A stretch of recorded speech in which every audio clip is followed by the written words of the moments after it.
네, 하나님 예배하러 오신 우리 모든 교우들 환영합니다. 주님의 평강이 저와 여러분 가운데 함께 하시기를 축복합니다.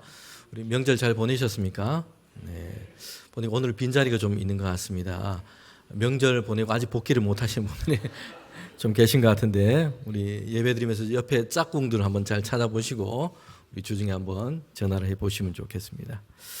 우리 성도들의 가정이 믿음과 소망, 사랑이 늘 충만해서 하나님의 은혜와 복을 누리는 우리 성도들 가정 되시기를 바랍니다. 한 주간에 주시는 말씀을 우리 기억하면서 오늘 말씀 나누도록 하겠습니다. 여호수아서 1장 9절 말씀인데 우리 함께 읽도록 하겠습니다. 내가 내게 명령한 것이 아니냐. 강하고 담대하라. 두려워하지 말며 놀라지 말라. 내가 어디로 가든지 여호와가 너와 함께 하느니라 하시니라. 보호하시는 하나님 아버지, 세상 속에서 하나님의 자녀로 살며 하나님의 뜻대로 살아갈 수 있도록 두려움을 용기로 변화시켜 주세요. 예수님의 이름으로 기도합니다. 아멘. 네, 주신 말씀처럼 어디로 가든지 어떤 상황 가운데서도 함께 하시는 하나님을 믿음으로 담대하게 믿음으로 살아가는 저와 여러분 되시기를 축복합니다. 네. 오늘 말씀은 요한복음 9장 말씀입니다. 우리 주보 2면에 보면 소그룹 및 가정 예배가 이렇게 나와 있습니다. 특별한 주제가 없으면 이제 소그룹 가정 예배에 있는 본문을 가지고 주일날 함께 하나님 말씀을 우리가 듣도록 하고자 합니다. 네, 오늘 성경 본문에 보면 예수님께서 제자들과 길을 가고 있습니다. 길을 가는 중에 한 사람을 보게 됩니다. 그는 소경이었습니다. 맹인이었습니다. 시각장애를 가지고 있는 사람이었습니다. 이처럼 불행과 고통을 안고 있는 한 사람이었다는 것입니다. 그런데 그의 불행이 출발이 언제부터 있는지 오늘 말씀은 이렇게 얘기합니다. 9장 1절에 보면 날 때부터 맹인된 사람이다.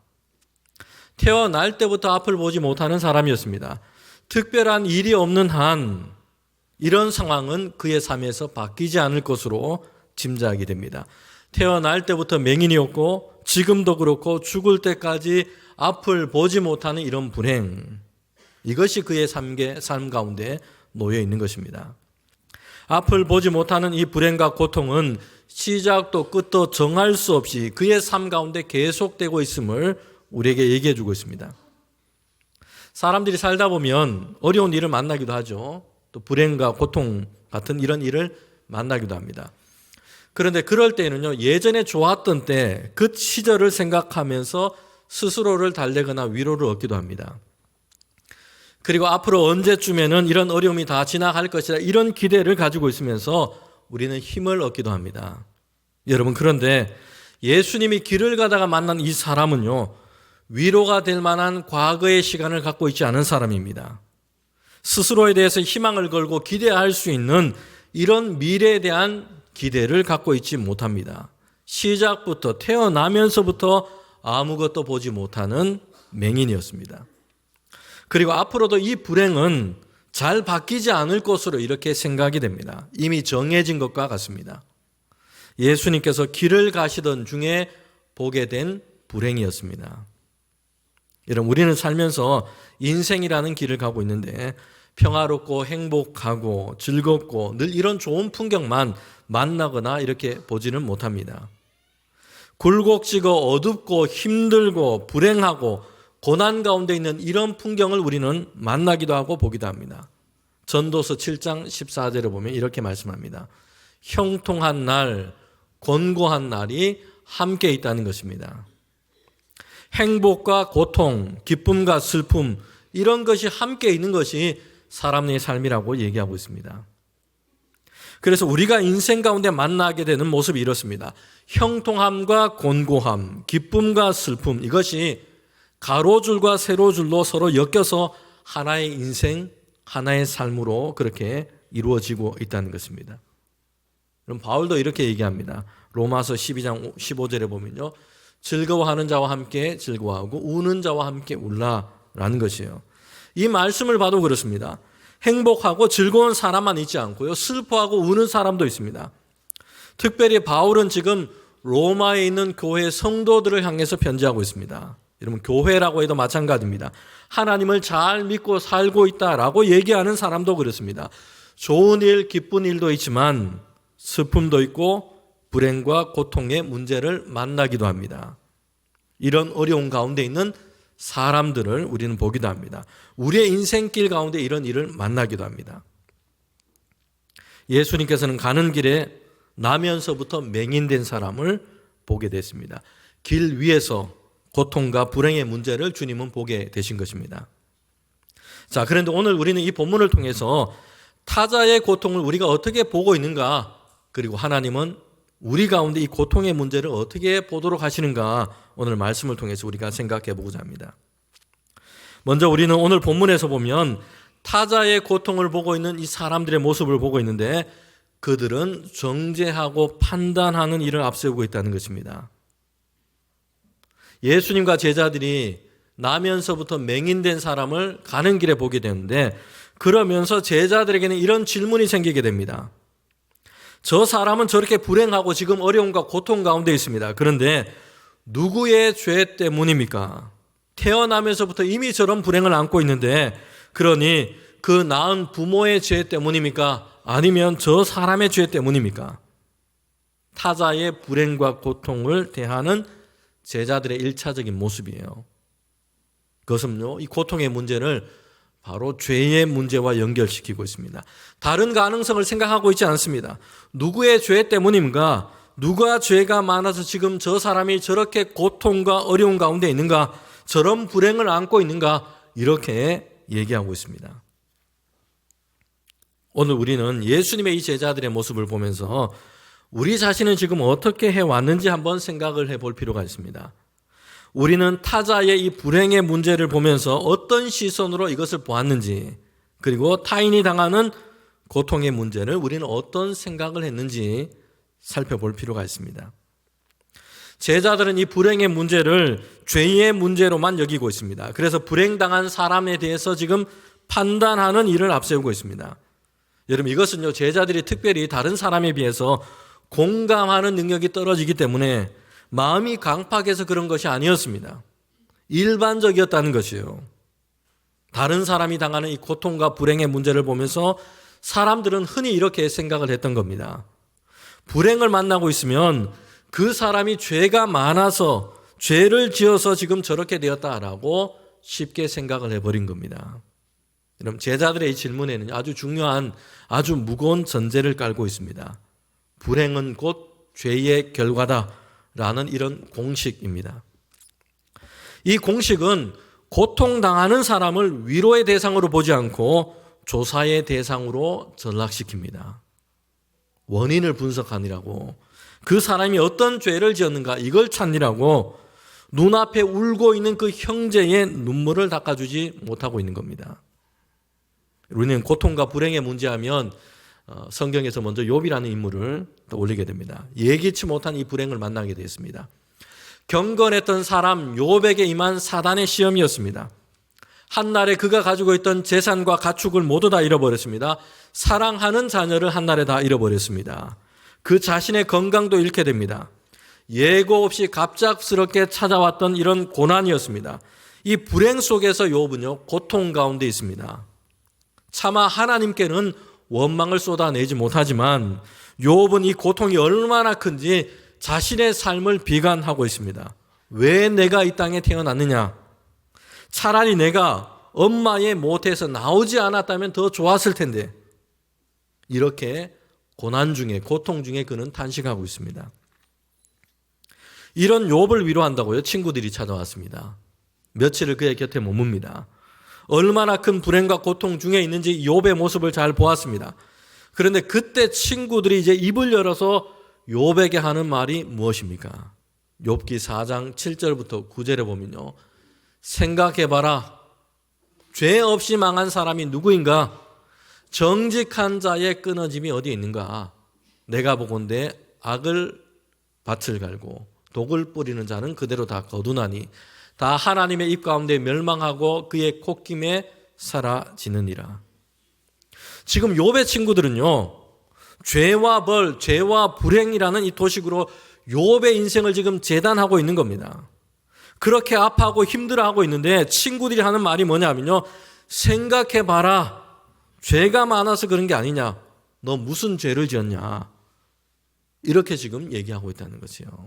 정죄하고 판단하는 말이었습니다. 위로한다고 와서는 어떻게 하고 있냐면 지금 죄를 추궁하고 판단하는 재판관이 되어 있다는 것입니다. 여러분, 우리가 다른 이가 당하고 있는 불행이나 고통의 문제를 이렇게 대해서는 안 됨을 우리에게 말씀해 주고 있습니다.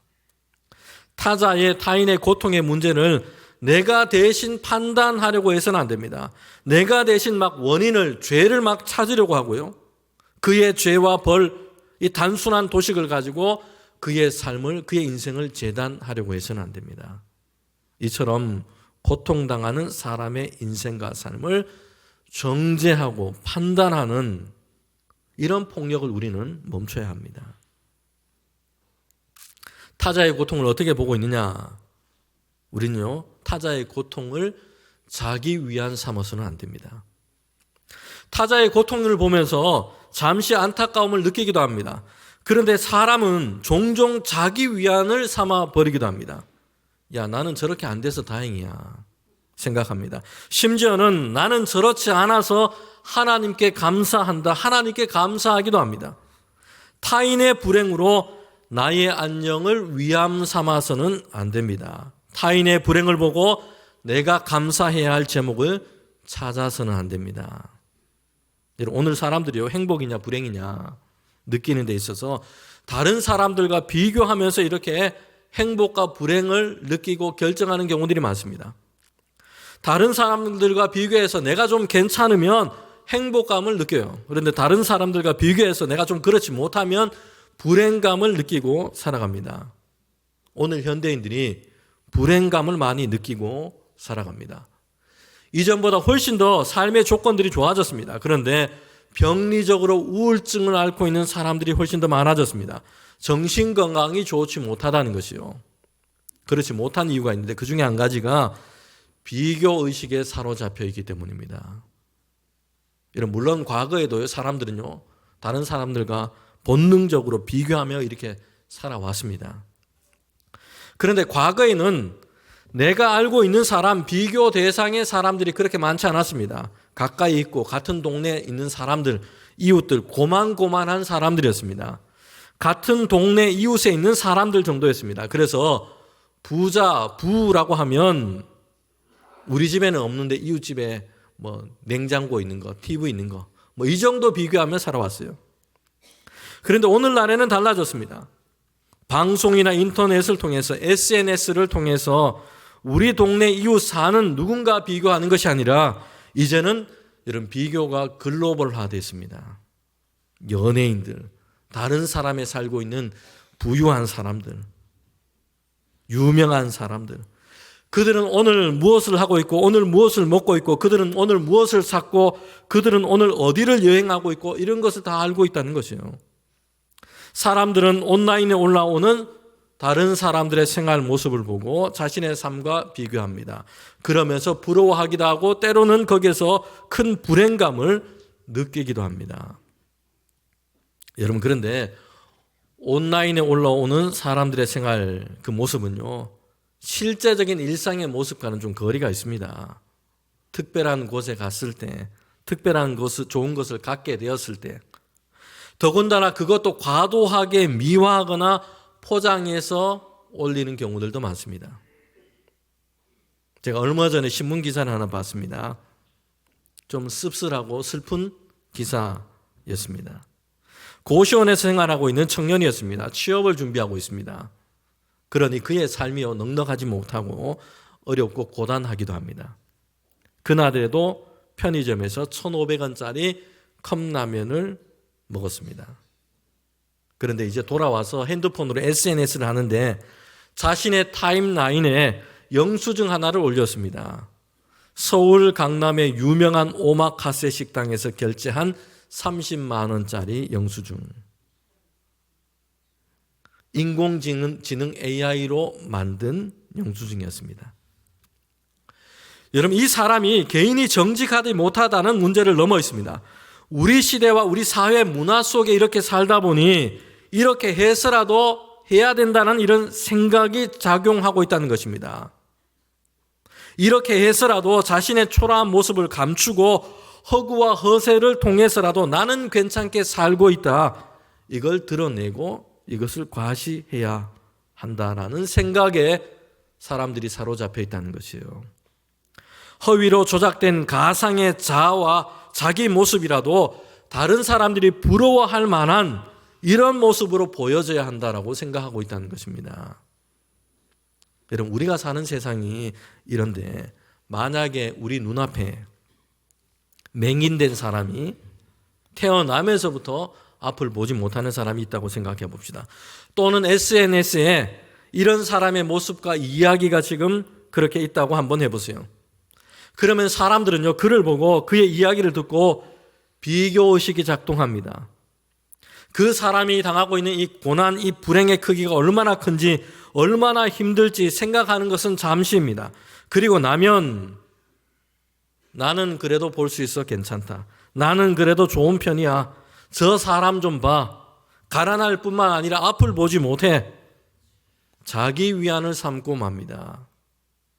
그래도 나는 두 눈을 가지고 볼 수 있으니 감사하다.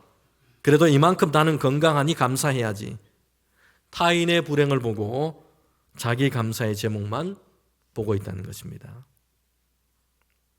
성도 여러분, 물론 우리가 우리의 두 눈을 갖고 세상을 볼 수 있는 것 감사해야 할 이유입니다. 우리가 건강한 것 정말 하나님께 감사해야 할 이유입니다. 그러나 시각장애를 가진 사람의 불행을 보고 그를 긍휼하게 보기보다는 그와 비교해서 내가 볼 수 있는 것에 감사하고 있다면, 만약에 그렇다면 그 감사는 하나님이 기뻐하지 않으실 겁니다. 하나님은 오히려 고통과 불행 가운데 있는 그 사람을 긍휼한 마음으로 그를 바라보고 계실 겁니다. 다른 사람이 만난 불행과 고통을 보고서 야, 그래도 나는 괜찮으니 감사하다, 이렇게 자기 위안을 삼아서는 안 됩니다. 고통과 불행의 문제는 지금은 내게 아닐 수 있지만 그렇다 앞으로도 나와는 관계없는 문제다, 이렇게 할 수가 없습니다. 다행히 지금은 잠시 비껴 있을 뿐입니다. 어느 누구라도 인생의 불행과 고통의 문제에 대해서 호언장담할 수 없습니다. 자고할 수가 없습니다. 요즘 이탈리아에서 동계올림픽이 진행 중에 있습니다. 그런데 스키라는 이 종목에서 아주 유명한 선수가 있습니다. 올림픽에 3번 이미 참여해서 메달을 땄던 전설적인 선수입니다. 그런 미국 선수였는데요, 린지 본이라고 하는 선수였습니다. 그런데 8일 날 했던 경기 도중에 그만 균형을 잃고 넘어져서 큰 부상을 당하게 됩니다. 닥터 헬기에 실려서 병원으로 이송됩니다. 십자인대 파열, 또 다른 부상, 수술을 다 받고요, 이제 정신을 좀 차린 후에 이렇게 얘기합니다. 스키를 타고 가파른 곳을 막 내려오고 있는데 빠른 속도로 내려오고 있습니다. 그런데 깃대와 충돌을 하면서 균형을 잃게 됐다는 거죠. 그리고 넘어져서 큰 부상을 입게 된 겁니다. 그녀는 이렇게 얘기합니다. 겨우 5인치 차이였습니다. 약 13cm 정도 됩니다. 겨우 5인치 차이가 메달과 부상을 갈랐습니다.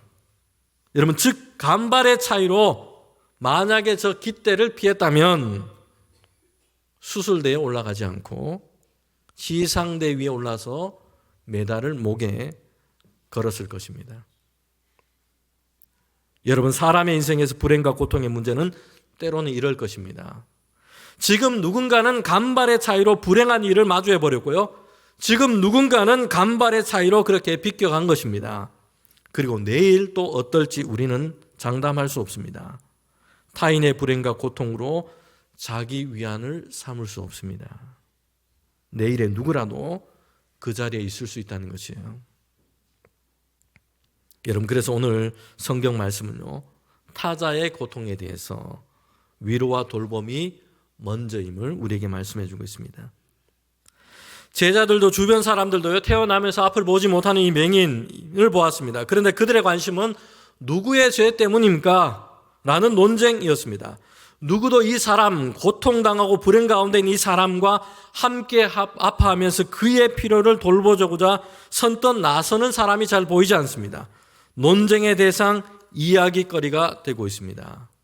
위로와 돌봄의 대상이 되지 못하고 있습니다. 타자의 고통에 대해서 잘못된 모습입니다. 하나님의 말씀이 우리에게 요청하는 것이 있습니다. 그것은 논쟁하는 것이 아니고 죄를 추궁하고 찾아내는 이런 역할도 아닙니다. 먼저 돌보고 보살피고 살리는 것이요. 그렇게 해서 나중에 그 스스로가 고통과 불행의 이유를 돌아볼 수 있는 기회를 하나님 앞에 가질 수 있도록 하는 것입니다. 여러분, 예수님께서도요, 나는 정죄하지 않을 것이다 라고 말씀하고 있습니다. 그때는 사람들이 가늠한 여인을 예수님 앞에 붙잡아 왔습니다. 예수님을 시험하기 위해서였습니다. 이 여자를 어떻게 해야 되겠습니까? 주님께 묻습니다. 예수님을 시험하기 위한 질문이었습니다. 모세의 율법에 따르면 재판을 한다면 돌을 던져서 이 여인을 죽여야 합니다. 이미 사람들은요, 다 돌을 준비해서 손에 다 들고 있습니다. 그런데 주님이 말씀하시죠. 너희 중에 죄 없는 자가 먼저 돌로 치라. 그러자 상황이 달라졌습니다. 사람들은 손에 있는 돌을 다 내려놓고 흩어집니다. 그때 예수님께서 이렇게 말씀합니다. 요한복음 8장 11절 말씀입니다. 예수께서 이르시되 나도 너를 정죄하지 아니하노니 가서 다시는 죄를 범하지 말라 하시니라. 주님께서 이 여인에게 말씀하시죠. 나도 너를 정죄하지 않겠다. 가서 다시는 죄를 짓지 말라. 주님은 정죄하지 아니하시고 이제 죄를 떠나 새롭게 변화된 삶을 살아갈 수 있도록 이 여인을 인도하십니다. 고통당하는 자에게 우리가 먼저 해야 될 것은요, 정죄하거나 논쟁하는 것이 아닙니다. 위로하고 돌보는 것이에요. 그리고 하나님 안에서 그가 회복되고 변화된 삶을 시작할 수 있도록 곁에서 함께하는 것입니다. 복음서를 보면 예수님께서 어려움 당한 사람들, 병든 사람들, 고통과 불행에 놓인 사람들, 이 사람들을 고치시고 회복시켜 주셨습니다. 오늘 본문도 여기에 해당됩니다. 나면서 맹인된 사람을 주님은 고치셨습니다. 다시 볼 수 있게 하셨습니다. 그런데 주님께서 이렇게 행하신 일들을 보면 빠지지 않고 이런 말씀이 나오고 있습니다. 불쌍히 여기셨다는 것이요. 긍휼히 여기셨다는 것입니다. 여러분, 이것이 주님께서 우리에게 주신 것이고 이것이 우리가 받은 바대로 주님께서 우리가 이렇게 살아갈 수 있도록 요청하시는 것입니다. 긍휼의 삶인 것입니다. 성경에서 말하는 이 긍휼은요, 영어의 compassion이라는 단어와 공통점을 가지고 있습니다. 두 단어 모두가 타인의 고통, 타자의 고통을 내 몸의 고통으로 함께 느끼는 것입니다. compassion이라는 단어는 라틴어에서 나왔는데요. 함께라는 단어와 고통이라는 단어가 합쳐져 있습니다. 함께 고통을 함께 하다라는 이런 뜻입니다. 단순히 멀리서 바라보면서 그냥 불쌍히 여기는 동정이 아닙니다. 고통받는 사람의 처지로 직접 내려가서 그 아픔의 자리에 함께 있는 것입니다. 함께 그 고통의 짐을 나누어지는 것입니다. 여러분, 긍휼은요, 결코 쉬운 일이 아닙니다. 그것은 타인의 외로움으로, 타인이 겪고 있는 두려움으로, 혼란 속으로, 그의 고통으로 기꺼이 들어가려고 하는 신앙적인 결단이 필요합니다. 그러나 이 긍휼은 세상 가운데 사람들이 다 하나같이 경쟁적으로 살아가는데 경쟁적인 우리의 자아가 아니라 이제는 예수님을 통해서 배우게 되는 새로운 삶의 방식입니다. 그리스도 안에 있는 새로운 자아인 것입니다. 타인의 고통에 대해서 성도인 우리가 해야 할 가장 우선되고 먼저 되는 것이 여기에 있습니다. 정죄하지 않고 자기 위안 삼지 않고 고통을 함께하는 것입니다. 이렇게 위로와 돌봄을 시작하는 것입니다. 주님께서 행하신 것처럼 우리가 이렇게 하는 것입니다. 자, 마지막으로 우리는 오늘 본문에서요, 예수님께서 이 고통당하는 이 사람을 어떻게 보고 계신가 하는 것입니다. 오늘 본문에서 우리는 나면서 맹인된 사람에 대해서 다른 시각을 보게 됩니다. 예수님께서 이 사람을 지금 어떻게 보고 계신가 하는 것입니다. 제자들과 주변 사람들은요, 누구의 죄 때문인가 이렇게 얘기하고 있습니다. 그런데 주님은 이렇게 말씀하고 있습니다. 9장 3절의 말씀인데 함께 읽도록 하겠습니다. 예수께서 대답하시되 이제 이 사람이나 그 부모의 죄로 인한 것이 아니라 그에게서 하나님이 하시는 일을 나타내고자 하심이라. 아멘. 죄의 문제로 그냥 이 사람을 그렇게 몰아붙이지 말고 지금 어떻게 하고 계십니까? 하나님이 하시는 일을 그에게 나타내시고자 합니다. 라고 주님이 말씀하고 있습니다. 제자들과 사람들의 관점은요, 이 사람의 과거로 향하고 있습니다. 왜 이런 고난과 이 불행을 만나고 있는가? 과거에 무슨 일을 했기 때문에 지금 이렇게 되었는가 얘기하고 있습니다. 그런데 주님은 다르게 보고 계세요. 다른 말씀하고 계십니다. 하나님이 이 사람에게 하나님의 일을 나타내실 것이다 라는 것입니다. 비록 지금은 앞을 보지 못하고 있는 장애를 갖고 있습니다. 비록 지금 그는 고통과 불행으로 보이는 이런 상황 가운데 있습니다. 그러나 이런 그에게도 하나님의 일은 중단되지 않았습니다. 그에게서 하나님은 하나님의 일을 나타내신다는 것입니다.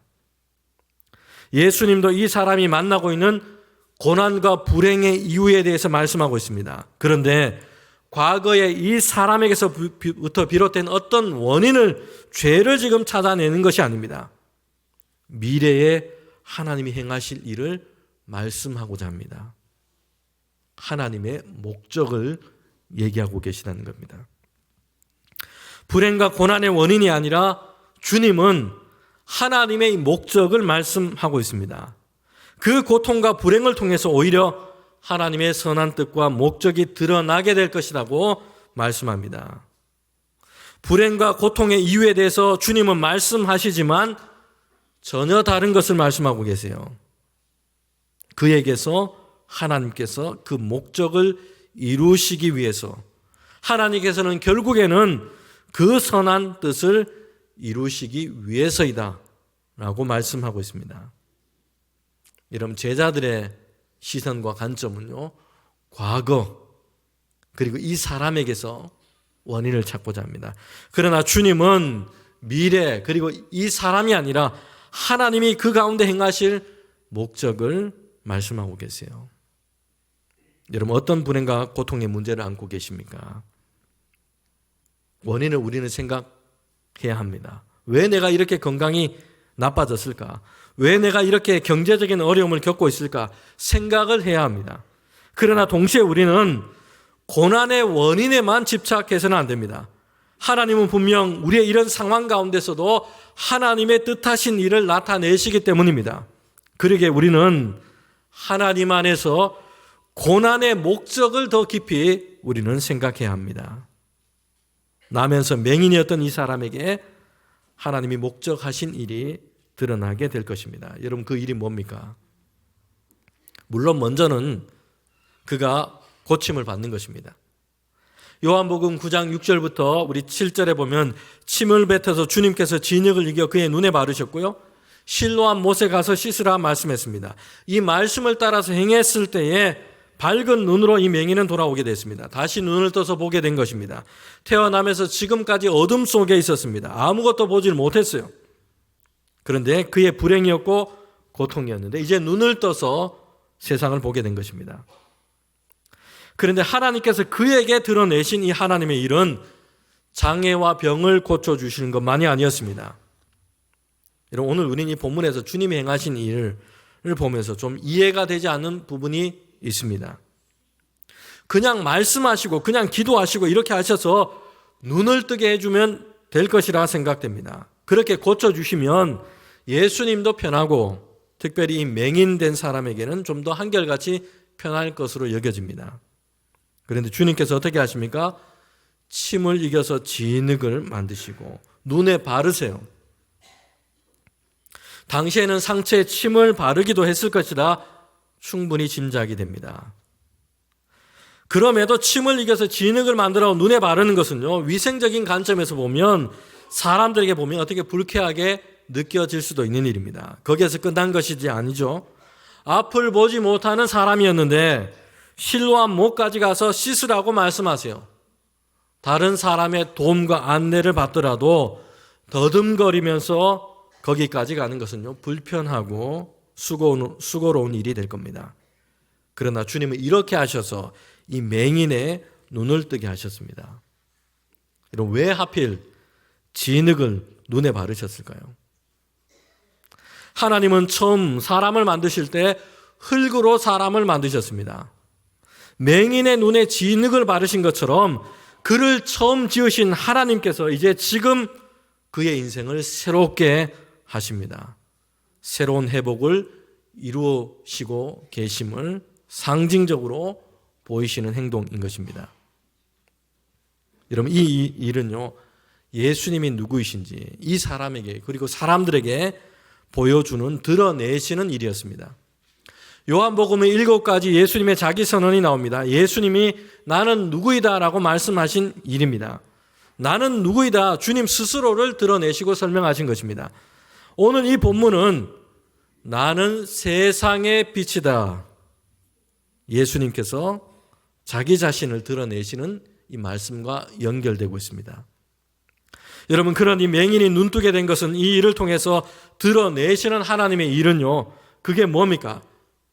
단지 육신의 이 병을 고쳐주시고 인간의 필요를 채워주시는 것, 이것만이 아니고요, 예수님은 하나님이 보내신 그리스도이심을 연약한 진흙과 같고 어둠 속에 있는 존재일 뿐인 인간에게 구원의 빛, 생명의 빛으로 오신 분이심을 우리에게 드러내시는 것입니다. 여러분, 결국 이 맹인은요, 육신의 눈뿐만 아니라 믿음의 눈이 열려서 예수님을 그리스도로 보게 되었습니다. 그리스도를 믿게 되었습니다. 영원한 생명을 얻게 된 것입니다. 예수님을 통해서 이 일을, 하나님의 일을 이루어지고 있습니다. 세상 가운데 이 일을 드러내고 계신 것입니다. 맹인되었던 자, 그러나 눈을 뜨게 된 사람이었습니다. 불행과 고통 중에 있었던 사람이었습니다. 그러나 예수님을 통해서 빛을 보게 된 사람입니다. 이 사람을 통해서 하나님의 일이 드러나게 된 것입니다.